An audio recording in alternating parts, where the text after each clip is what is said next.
السلام علیکم ورحمۃ اللہ وبرکاتہ۔ ناظرین، استقبال ہے فکر خبر اسٹوڈیو میں، میں رضوان احمد ندوی ملکی اور عالمی اہم اور خاص خبروں کے ساتھ۔ تو ناظرین، خبروں کی تفصیلات اپنے شہر کی کچھ خبروں کے ساتھ کریں گے۔ بھٹکل کی یہ امتیازی شان ہے کہ یہاں ہر گھر میں کم از کم ایک حافظ قرآن ضرور ہے، اور اس میں سب سے بڑا کردار جامعہ اسلامیہ بھٹکل کا ہے۔ یہاں کے شعبہ حفظ میں ہر سال 100 کے قریب طلبہ حفظ قرآن کی سعادت سے سرفراز ہو رہے ہیں، اور یہ اعداد و شمار سال بسال وہ بڑھتے جا رہے ہیں۔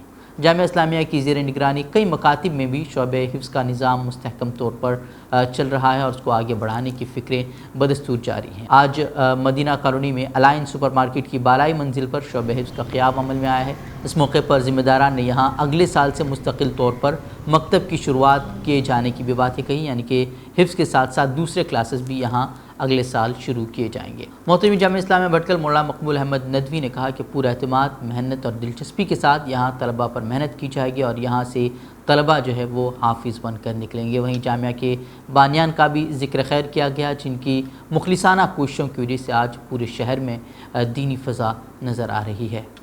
بتائیں سن 72 سے اس وقت تک تقریباً 1,500 کے قریب الحمدللہ وفات ہیں، جو جامعہ ہی کے توسط سے ہیں یا جامعہ کے فضلاء اور ان کے وفات کے توسط سے جو مختلف حلقوں میں مسجدوں میں خدمات انجام دے رہے ہیں ان کے توسط سے ہیں۔ ایسے ہی الحمدللہ مزاج بن گیا ہے ہماری ماں بہنوں کے اندر بھی اس کا ٹیسٹ کرنے کا، ایک بڑی تعداد ہمارے بچیوں کے بھی حافظات ہو رہی ہے۔ یہ سب ہمارے جامعہ کے بانیان اور ان کے مخلص کارکنان کی دعا کی خدمت کا نتیجہ ہے۔ اپنے اور اپنے گھر کی صفائی کے ساتھ محلے اور علاقے کو صاف رکھنا یہ بھی ہر شہری کی ذمہ داری ہے۔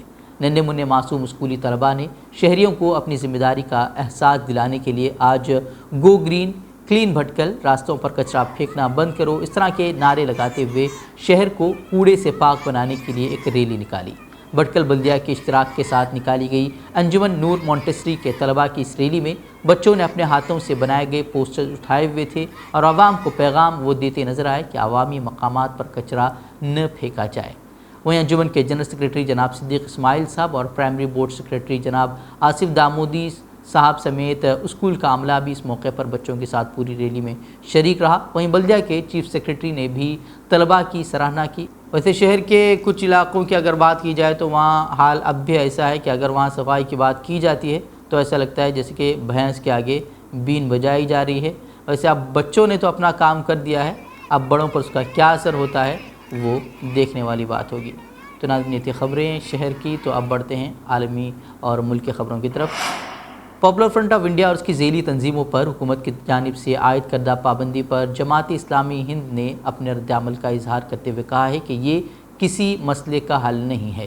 امیر جماعت اسلامی ہند سید سعد اللہ حسینی نے کہا کہ تنظیموں کو ممنوع قرار دینے کا عمل کسی مسئلے کا حل نہیں ہے، اور نہ ہی یہ جمہوری معاشرے کے لیے موضوع ہے۔ انہوں نے کہا کہ اگر کوئی فرد قانون شکنی کرتا ہے یا کسی جرم میں ملوث پایا جاتا ہے تو اس کے خلاف قانون کی دفعات کے مطابق کارروائی کی جانی چاہیے، اور ان الزامات کا فیصلہ عدالت کو کرنا چاہیے جہاں ان افراد کو بھی اپنی صفائی پیش کرنے کا موقع ملے۔ مگر ناقص اور غیر مصدقہ بنیادوں پر ایک پوری تنظیم پر پابندی لگانا غیر منطقی اور غیر جمہوری ہے۔ انہوں نے کہا کہ حال ہی میں ہم نے بہت سے فرقہ پرست اور بنیاد پرست گروہوں کو کھلے عام نفرت پھیلاتے اور تشدد کو ہوا دیتے ہوئے دیکھا ہے۔ یہ گروہ بلا خوف و ڈر اپنا کام کر رہے ہیں، لیکن ان کے خلاف کوئی کارروائی نہیں کی جا رہی ہے۔ اس سے بھی پابندی کا یہ فیصلہ جانبدارانہ محسوس ہوتا ہے۔ اس سے عوام اور حکومت کے مابین باہم اعتماد میں کمی آ سکتی ہے، اور ملک اور بیرون ملک میں حکومت کی شبیہ خراب ہو سکتی ہے۔ اس طرح کی باتیں امیر جماعت اسلامی ہند نے کہی ہیں۔ وہیں آپ کو بتا دیں کہ کیرل پی ایف آئی کے جنرل سیکریٹری عبدالستار نے پوسٹ کر حکومت کے فیصلے کی پابندی کرتے ہوئے تنظیم کو تحلیل کرنے کا اعلان کیا تھا۔ ان کے اس اعلان کے بعد کچھ گھنٹے بعد ہی NIA نے انہیں بھی گرفتار کر لیا، لیکن ان کی طلباء تنظیم کیمپس فرنٹ آف انڈیا نے پابندی کو غیر جمہوری قرار دیتے ہوئے کورٹ میں چیلنج کرنے کا اعلان کیا ہے۔ ساتھ ہی اپنے اراکین کو بھی ہدایت دی ہے کہ وہ تنظیم کے نام سے کوئی بھی پروگرام منعقد نہ کریں۔ واضح ہے کہ کرناٹک میں حجاب پر پابندی کے خلاف CFI احتجاج میں پیش وہ اسقاط حمل ایبارشن کے تعلق سے آج سپریم کورٹ نے ایک بڑا فیصلہ سناتے ہوئے کہا ہے کہ تمام خواتین محفوظ اور قانونی اسقاط حمل کے عمل کی حقدار ہیں اور اس سلسلے میں شادی شدہ اور غیر شادی شدہ عورت کے درمیان کوئی فرق کرنا غیر آئینی ہوگا۔ اس طرح کی بات عدالت نے آج اپنے فیصلے میں کہی ہے۔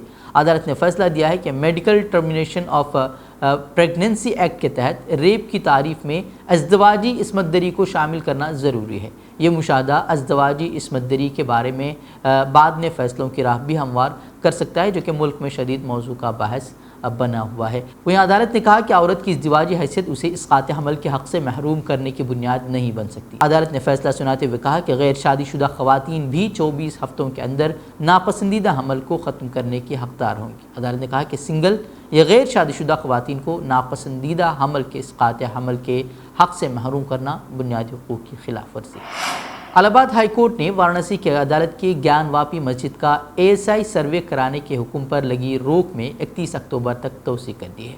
متعلقہ فریقوں کے دلائل سننے کے بعد جسٹس پرکاش پاڈیا نے معاملے کی اگلی سماعت کے لیے 18 اکتوبر کی تاریخ مقرر کی ہے۔ عرضی گزار انجمن انتظامیہ مسجد اور دیگر نے ہائی کورٹ میں عرضی دائر کی ہے، جس میں وارانسی کی ضلع عدالت میں 1991 میں دائر بنیادی مقدمے کی برقراری کو چیلنج کیا گیا ہے۔ بنیادی معاملے میں قدیم کاشی وشوناتھ مندر کو اس جگہ پر بحال کرنے کا مطالبہ کیا گیا ہے جہاں اس وقت گیان واپی مسجد موجود ہے۔ عرضی گزاروں نے بنیادی مقدمے میں دعویٰ کیا ہے کہ گیان واپی مسجد اس مندر کا حصہ ہے۔ قابل ذکر ہے کہ 9 ستمبر 2021 کو ہائی کورٹ نے وارانسی کی عدالت کے حکم پر 8 اپریل 2021 کو روک لگا دی تھی، جس میں ASI کو ہدایت دی گئی کہ وہ گیان واپی مسجد کمپلیکس کا فزیکل سروے کرے۔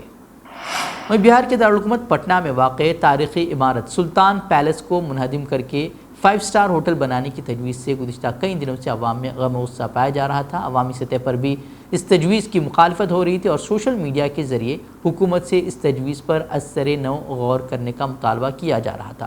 وہ اسی درمیان سلطان پیلس کو منہدم کیے جانے کے فیصلے پر پٹنہ ہائی کورٹ نے روک لگا دی، جس سے عوام نے اطمینان کا اظہار کرتے ہوئے ہائی کورٹ کا شکریہ ادا کیا ہے۔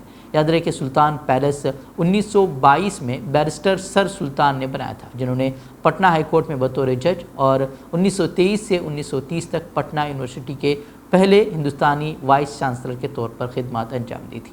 وہ بھارت کے عظیم وکیلوں میں سے ایک تھے۔ وہی پٹنہ ہائی کورٹ نے حکومت بہار سے تاریخی سلطان پیلس کو 5 اسٹار ہوٹل تعمیر کرنے کے لیے منہدم کرنے کے فیصلے پر جواب بھی مانگا ہے کہ قلب شہر میں واقع 100 سال پرانی عمارت کے مجوزہ انہدام کا آخر کیا جواز ہے۔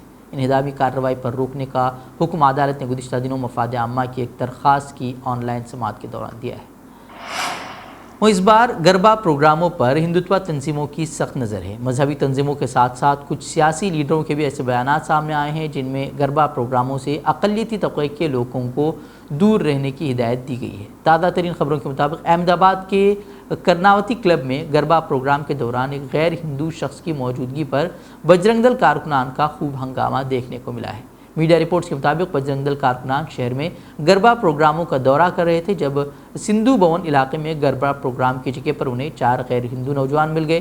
کارکنان نے انہیں پکڑنے کی کوشش کی، 3 فرار ہو گئے، حالانکہ ایک شخص پکڑا گیا، جس کی بعد میں انہوں نے بری طرح سے پٹائی کر دی۔ بتایا جاتا ہے کہ پٹائی کے بعد اسے وہاں سے بھگا دیا گیا۔ وہیں اس معاملے میں بجرنگ دل کارکن کا کہنا ہے کہ مسلم نوجوان ہندو لڑکیوں کو لبھانے اور غلط ارادے سے گربا پروگرام میں شامل ہوتے ہیں اور اس بار وہ ایسا کچھ نہیں ہونے دیں گے، اس طرح کی بات انہوں نے کہی ہے۔ ویسے لو جہاد کے الزامات میں کتنی سچائی ہے یہ ہر کوئی جانتا ہے، لیکن یہ سوال بھی غلط نہ ہوگا کہ بھئی آخر مسلم نوجوان اگر گربا پروگرام میں جا رہے ہیں تو آخر کیوں جا رہے ہیں، انہیں وہاں جانے کی ضرورت ہی کیا ہے۔ تو ناظرین بڑھتے ہیں عالمی خبروں کی طرف۔ روسی صدر ولادیمیر پوتن کی جانب سے گزشتہ ہفتے ممکنہ طور پر یوکرین میں جنگ کے لیے جزوی فوجی بھرتی کے اعلان کے بعد سے بھرتی کے عمر کے اہل ہزاروں روسی مرد ملک چھوڑ کر بھاگ رہے ہیں۔ یوکرین کے ساتھ میدان جنگ میں ناکامیوں کے بعد روسی صدر نے 21 ستمبر کو تقریباً 3 لاکھ نئی فوجی بھرتیاں کرنے کا اعلان کیا تھا۔ یورپی یونین میں سرحدوں کی نگراں ایجنسی فرنٹیکس کے مطابق گزشتہ صرف ایک ہفتے کے دوران 66,000 روسی شہری یورپی یونین میں داخل ہو چکے ہیں۔ یہ تعداد اس سے پہلے والے ہفتے کے مقابلے میں 30% زائد تھی۔ زیادہ تر روسی باشندے فن لینڈ اور اسٹونیا کی سرحدوں سے یورپی یونین میں داخل ہوئے ہیں۔ فرنٹیکس نے پیشن گوئی کی ہے کہ اگر روس نے جبری فوجی بھرتی سے بھاگنے والے روسی شہریوں کو روکنے کے لیے یورپی یونین کے ساتھ اپنی سرحدیں بند کر دیں تو روسی شہریوں کی طرف سے غیر قانونی طور پر یورپی یونین کی سرحدیں عبور کرنے کے واقعات میں اضافہ ہو سکتا ہے۔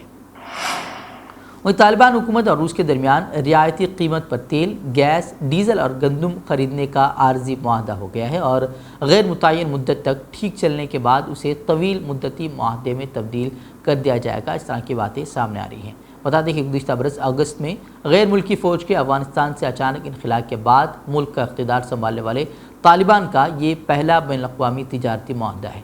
روس سمیت کسی بھی ملک نے فی الحال طالبان کو افغانستان کے قانونی حکمران کے طور پر ابھی تک تسلیم نہیں کیا ہے، حالانکہ روس ان متعدد ممالک میں سے ایک ہے جس نے دارالحکومت کابل میں اپنا سفارت خانہ برقرار رکھا ہوا ہے۔ روس کے ساتھ اس تجارتی معاہدے سے طالبان کو تنہائی کو کم کرنے میں مدد مل سکتی ہے، جو عالمی بینکنگ نظام سے اسے الگ تھلگ کر کے رکھ دینے کی وجہ سے پیدا ہوئی ہے۔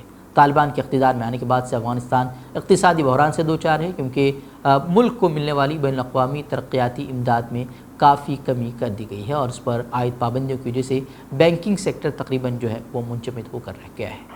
وہیں اسرائیلی فوج نے فلسطین کے مغربی کنارے میں فائرنگ کر کے 4 فلسطینیوں کو شہید کر دیا ہے۔ فلسطین کے مقبوضہ مغربی کنارے کے شمالی شہر جنین میں اسرائیلی فوج کی دہشت گردی میں 4 فلسطینی نوجوانوں کی شہادت کے واقعے کے خلاف کئی شہروں میں مظاہرے بھی شروع ہو گئے ہیں۔ غرب اردن میں ہونے والے مظاہروں میں قابض فوج اور فلسطینی شہریوں کے درمیان جھڑپوں کی بھی اطلاعات موصول ہوئے ہیں۔ وہیں اسرائیل کی جانب سے مقبوضہ مغربی کنارے میں گرفتاریوں اور فوجی کارروائیوں کا ایک نیا سلسلہ شروع ہو گیا ہے، جس کے باعث جنین اور نابلس میں جھڑپیں عام ہو گئی ہیں۔ طبی ماہرین کا کہنا ہے کہ حملے میں تقریباً 40 فلسطینی زخمی ہوئے ہیں۔ وہیں ویتنام میں خطرناک سمندری طوفان نے نظام زندگی تباہ کر دیا ہے، دریاؤں سے بھی پانی ابلنے لگا ہے، ہزاروں افراد بنیادی سہولیات سے محروم ہو گئے ہیں۔ بدھ کی صبح دانانگ شہر میں 120 کلومیٹر فی گھنٹے کی رفتار سے طوفان ٹکرایا تو بلند عمارتیں بھی لرز گئیں۔ ویتنام میں 3 لاکھ افراد کو محفوظ مقامات کی جانب منتقل کر دیا گیا ہے۔ وہیں محکمہ موسمیات نے بتایا ہے کہ یہ طوفان ملک کی تاریخ کا بدترین طوفان ہے۔ ویتنام کے آدھے سے زیادہ ہوائی اڈے منگل سے بند ہیں، جبکہ کئی صوبوں میں تعلیمی ادارے اور دفاتر بھی بند کر دیے گئے ہیں۔ تو ناظرین، خبریں مزید خبروں کے لیے آپ ہمارے ویب سائٹ www.fikrokhabar.com کی طرف رخ کر سکتے ہیں۔ ویڈیوز کے لیے ہمارے یوٹیوب چینل کو سبسکرائب ضرور کریں۔ تو ناظرین، اجازت دیں۔ السلام علیکم ورحمۃ اللہ وبرکاتہ۔